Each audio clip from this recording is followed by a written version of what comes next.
नमस्कार। भारतीय शास्त्रीय संगीत की जब भी बात की जाती है तो ऐसा कहा जाता है कि नौजवान पीढ़ी के बच्चे नौजवान वो ज़्यादातर इस तरफ रुझान नहीं रखते। वेस्टर्न कल्चर या वेस्टर्न संगीत जो है, म्यूज़िक जो है, वह हावी है नौजवान पीढ़ी पर। लेकिन फिर भी कुछ ऐसे नौजवान हैं जो भारतीय शास्त्रीय संगीत को सीख रहे हैं, उसे सहेजने में मददगार साबित हो रहे हैं, उसे प्रचार दे रहे हैं, प्रसार दे रहे हैं। अस्तित्व, भाषा, संस्कृति और विरासत के आज के अंत में आपकी मुलाकात करवाएंगे एक ऐसे ही नौजवान लड़की से जो छोटी है लेकिन भारतीय शास्त्रीय संगीत में, गायन में अपने लिए धीरे धीरे निरंतर प्रस्तुतियां देकर मुकाम पैदा कर रही है और जम्मू का भी नाम रोशन कर रही है। रिद्धिमा वाजपेयी। रिद्धिमा, एक्सेलसियर स्टूडियो में आपका बहुत बहुत स्वागत है। थैंक यू मुझे बुलाने के लिए। जब बच्चे ज़्यादातर आपकी उम्र के या नौजवान पीढ़ी के लोग अब वेस्टर्न कल्चर की तरफ ज़्यादा प्रभावित हैं, कोई भी गाना उठा लो, हाँ। उसमें वेस्टर्न कल्चर हावी रहता है, बिल्कुल। इंस्ट्रूमेंट हावी रहता है। आपने शास्त्रीय संगीत को क्यों चुना?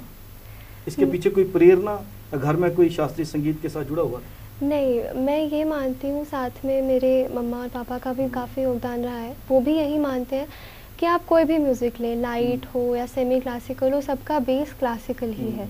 सबके रूट्स यहीं से हैं और ये तो हमारी अपनी ही धरोहर है। जब तक बेस नहीं सीखोगे हाँ, तो आगे कैसे जाओगे? बिल्कुल वही है। यहाँ पे अगर आपका बेस स्ट्रांग होगा, क्लासिकल को आप आगे बढ़ाओगे तो आप अपनी ही चीज़ को आगे बढ़ा रहे हो। हमारा अपना ट्रेडिशन है ये, तो इसी को ध्यान में रखते हुए मैं इस लाइन में जुड़ी हुई हूँ। कितनी उम्र से आपने क्लासिकल संगीत सीखना शुरू किया? मैं अपने गुरुजी के पास पिछले 8-9 साल से जा रही हूँ। उसके पहले भी मैंने रोशी मैम से सीखा हुआ है, उनके पास भी मैं 2-3 साल जा चुकी हूँ, तो हो गए हैं 9-10 साल। गुरुजी का नाम बताना चाहेंगे आप? जी, मैं अपने गुरुजी श्री वी.के. सांब्याल रंगीला ठाकुर जी से पिछले 8-9 साल से गुरु शिष्य परंपरा के तहत क्लासिकल म्यूज़िक सीख रही हूँ। हाँ जी। तो बड़ी हैरानगी की बात है कि गुरु शिष्य परंपरा आजकल बहुत कम देखने को मिलती है। ज़्यादातर जो म्यूज़िक टीचर हैं वो टेक्निक सिखाते हैं कि आपने गाना कैसे है, उसके बाद सीधे जाइए स्टूडियो, गाना गाइए, बात खत्म। अपनी ट्यूशन फीस ली और थोड़ा सा गाना सिखाया किसी को, हाँ। लेकिन वो मंझधार में छोड़ देते हैं। हाँ, जहाँ से फिर वो जो कमर्शियल हो चुका है, कमर्शियल हो चुका है। लेकिन कमर्शियल के लिए भी प्रतिभा तो चाहिए, उसे मांझना भी तो है, प्रतिभा को पॉलिश करना है। हाँ, तो गुरु शिष्य परंपरा आप समझते हैं कि उसमें विशेष भूमिका निभाता है? हाँ, क्योंकि क्लासिकल म्यूज़िक जैसे मेरे गुरुजी मुझे सिखा रहे हैं, बहुत पेशेंस चाहिए। ये कोई 1-2 महीने या 1-2 साल की बात नहीं है, काफ़ी पेशेंस चाहिए गुरु को भी, शिष्य को भी, ताकि अच्छे से हमारा हमने जो सीखा है वो बाहर दूसरों को भी पता चल पाए। उसके लिए टाइम देना ज़रूरी है और गुरुजी की बहुत भूमिका रहती है इस चीज़ में। शिष्य की भूमिका भी रहती है, क्योंकि नौजवान पीढ़ी में इतनी पेशेंस तो है नहीं।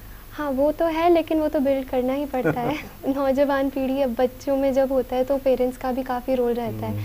पेरेंट्स जैसे मेरे हैं, मम्मा ने मेरे को बहुत मोटिवेटेड रखा कि नहीं, क्लासेस अटेंड करनी है, कोई स्किप नहीं करना है, रियाज़ करते रहना है, क्योंकि उन्हें भी ये बात पता थी कि रेगुलर रहेंगे तभी कुछ हो पाएगा। बिल्कुल। आपने अब तक काफ़ी जगह पे परफॉर्म किया और आपको मान सम्मान भी मिला, लेकिन मैंने सुना है कि गुरु तब तक शिष्य को अलो ही नहीं करता, इजाज़त नहीं देता कि परफॉर्म करें जब तक वह नहीं समझता कि ये परफॉर्म करने के काबिल हुआ है। बिल्कुल। क्योंकि आपकी जो परफॉर्मेंस है, फर्स्ट परफॉर्मेंस ही आपको साबित करती है कि आपने हाँ, कितनी सीढ़ियाँ चढ़नी है आगे। हाँ, वो तो है। तो ऐसी बंदिश रही आपको भी? नहीं, वैसा नहीं था। गुरुजी ने मुझे कभी ऐसे रोक टोक नहीं लगाई। मैं अगर लाइट के लिए भी कहीं कंपटीशन में जाना चाहती थी तो वो बोलते थे कि हाँ जाओ, एक्सपोजर लो, देखो कि कैसा कंपटीशन है और फिर सीख के आओ। वहाँ से आपको अभी कितनी तैयारी चाहिए वो सीख के आओ।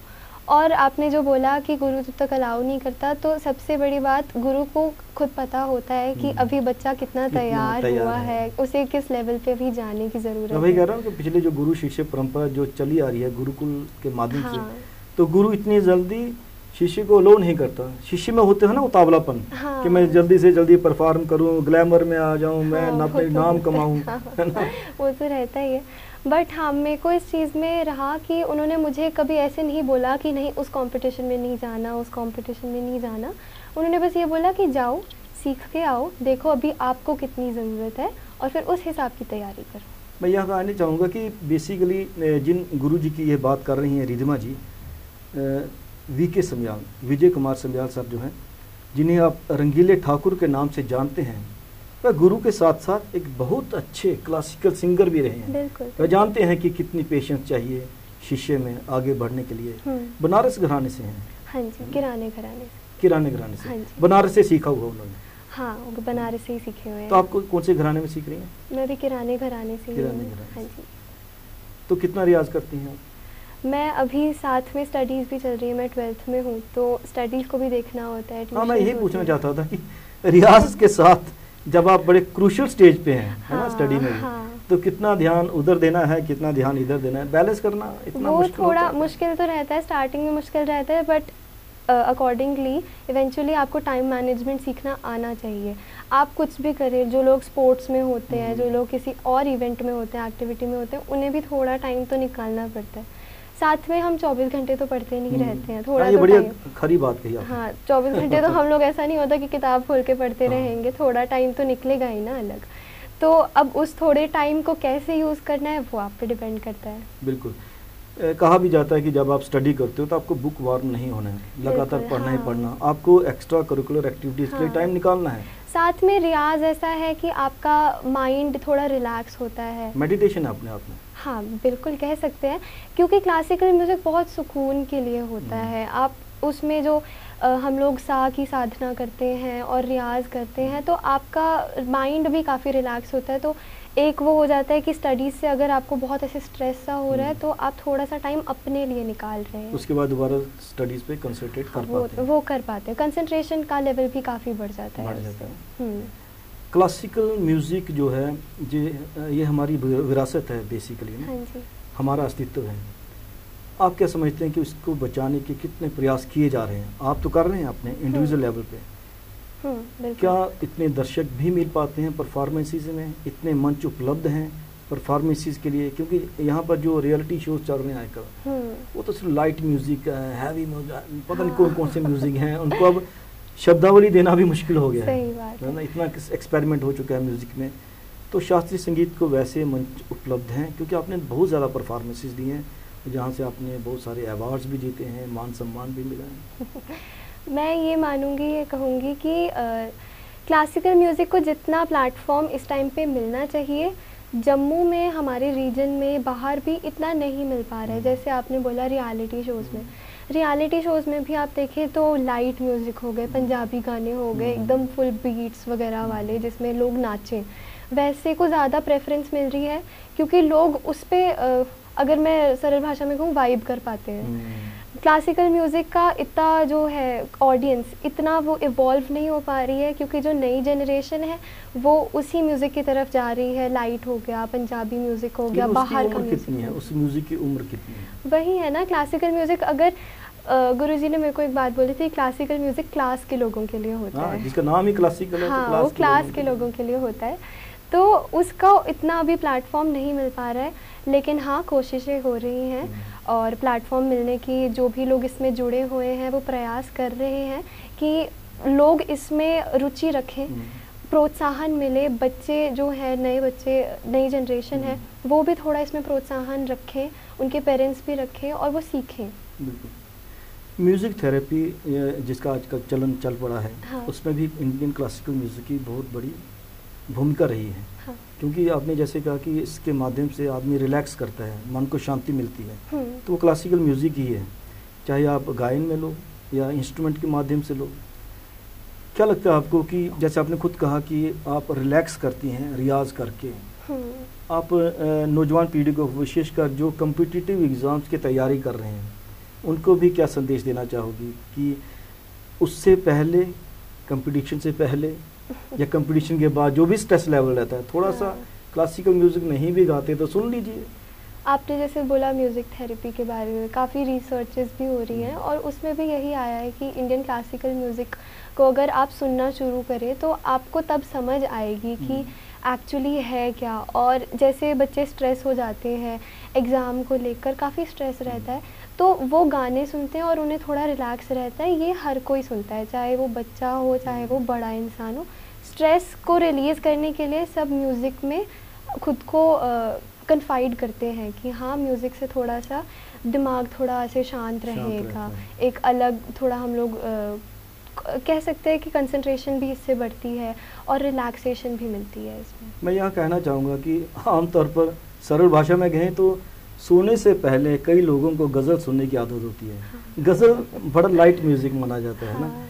तब आप ये नहीं कह सकते मैं पंजाबी धूम धड़ाके वाले गाने सुनूं उसके बाद सो जाऊं, इम्पॉसिबल है ना। धूम धड़ाका भाई दोपहर में शाम को हाँ। अच्छा लगता है, सुबह सुबह उठकर भजन सुनने का मन करता है। बिल्कुल। वो भी क्लासिकल फॉर्म में ही है मैक्सिमम, जो राग बेसी हाँ, होता है। हाँ। भजन या गज़ल जो है, गज़ल में भी राग ही तो होते हैं मेरे हाँ, ख्याल वो में। भी सेमी क्लासिकल लाइट वैसा ही है ना, थोड़ा रिलैक्स करने के लिए। रिलैक्स करने के लिए। हाँ। बिल्कुल। इंडियन क्लासिकल म्यूज़िक की बात करें तो आप तो जानती हैं कि सबसे प्राचीन जो ग्रंथ हुए हैं जिन्हें वेद कहा जाता है, वहीं से उठाकर एक भरत मुनि जी ने नाट्य शास्त्र लिखा जी। जिसे पांचवा वेद भी कहा जाता है। उसमें ही संगीत के बारे में डिटेल दिया हुआ है।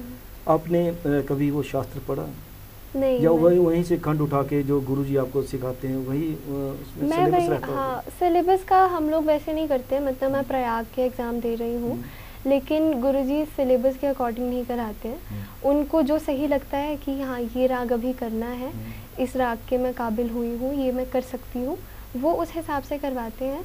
और राग वैसे जैसे स्कूल्स में आपने पहले बोला कि सिलेबस करवा देते हैं, वो फर्स्ट ईयर का सिलेबस हो गया तो आपका हो गया, आप इसे तैयार करो, तो ऐसा नहीं है। गुरुजी को जैसे ठीक लगता है वो वैसे वैसे करवाते रहते हैं मेरे को। और मैं भी ट्राई करती हूँ कि मैं रिवाइज़ करती रहूँ कि पुराने राग दिमाग से ना निकल जाएं, या नया ग्रास्प करूँ तो पुराना भूल जाऊँ, तो वो तो साथ में चलता ही रहता है। कितना मुश्किल है रियाज करना और फिर याद रखना?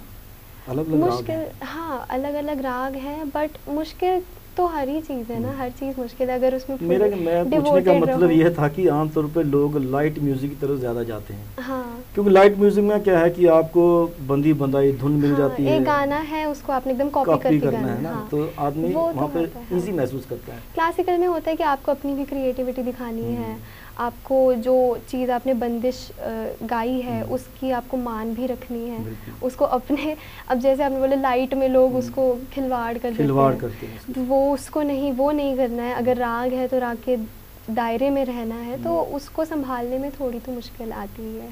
पिछले दिनों आपने जो डोगरी संस्था और भारतीय शास्त्रीय संगीत जम्मू की जो ब्रांच है उसके सहयोग से जो कार्यक्रम हुआ, हाँ। बड़े बड़े लोग वहाँ पे आए थे, संगीतकार है ना, नृत्यक भी थी, हाँ, हाँ। है ना, उनके साथ एक ही मंच शेयर करना कितना अच्छा लगा आपको? उससे कितनी प्रेरणा मिल पाती है कि मैं बाहर जो एक नाम कमा चुके हैं, हाँ। उनके साथ एक मंच शेयर कर रही हूँ। ये तो मेरे लिए ही सौभाग्य था, क्योंकि मैं तो अभी छोटी ही हूँ ना, मैं स्कूल में हूँ, वो इतने बड़े बड़े कलाकार हैं, उनके साथ मुझे स्टेज शेयर करने का मौका भी मिला। ये मेरे लिए बहुत बड़ी बात है। इतने गुणीजनों के सामने मेरे को गाने का मौका मिला, अपनी प्रस्तुति रखने का मौका मिला, वो बहुत मेरे लिए सौभाग्य की बात थी। ठीक है, आप मेहनत करते रहिएगा, क्योंकि आप जैसी पीढ़ी पर ही, जो आपकी नौजवान पीढ़ी है, अगर वो आकर्षित रहती है भारतीय शास्त्रीय संगीत को सहेजने के लिए, उसे प्रचार देने के लिए, प्रसार देने के लिए, तभी हम अपने अस्तित्व के साथ जुड़े भी रह पाएंगे। बिल्कुल, वो तो है ही। एक्सेप्टिव स्टूडियोज में आने आपका बहुत बहुत धन्यवाद। Thank you. अस्तित्व, भाषा, संस्कृति और विरासत के इस अंक में आपने रिधिमा वाजपेयी से उनके अंतर्मन की बात सुनी कि उन्हें एक जुनून है भारतीय शास्त्रीय गायन में कुछ कर दिखाने का। वह जानते हैं कि इसके लिए पेशेंस भी चाहिए। गुरु वी.के. संध्याल जी उन्हें पूरी तरह से गाइड भी कर रहे हैं, लगातार परफॉर्मेंसेस भी दे रही हैं। परफॉर्मेंसेस देकर अपने लिए तो कॉन्फिडेंस, आत्मविश्वास मिलता ही है, साथ ही भारतीय शास्त्रीय संगीत को प्रचार भी मिलता है, प्रसार भी मिलता है। यही तो चाहिए।